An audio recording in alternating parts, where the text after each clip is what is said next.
శ్రీ గురు గణేశ శారదాభ్యో నమః. ఈరోజు ఆదివారము సప్తమి. సప్తమికి అధిపతి సూర్యుడే, అలాగే ఆదివారానికి అధిపతి సూర్యుడే. ఆదివారం నాడు నదీ స్నానం చేయడం చాలా విశేషం. భానుసప్తమి నాడు చేయడం అక్షయ ఫలితాన్ని ఇస్తుంది. అలాగే ఈరోజు చేసిన దానాలు కూడా అక్షయ ఫలితాన్ని ఇస్తాయి. పితృదేవతారాధన కూడా అక్షయ ఫలితాన్ని ఇస్తుంది.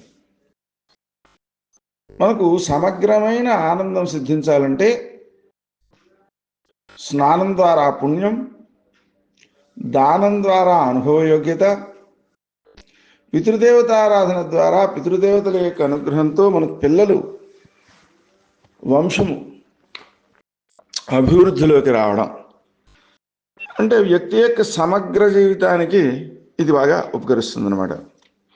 ఆరోగ్యం భాస్కరాది ఇచ్చేది కాబట్టి సంపూర్ణ ఆరోగ్యం సిద్ధిస్తుంది. ఈరోజు ఉత్తరా నక్షత్రం ఉన్నందువలన అది కూడా మనకు అత్యంత ప్రధానమైనటువంటిది. సూర్యుడు అధిదేవతగా కలిగినది.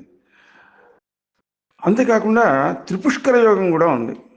సూర్యోదయం నుంచి 2:34 మధ్యాహ్నం వరకు.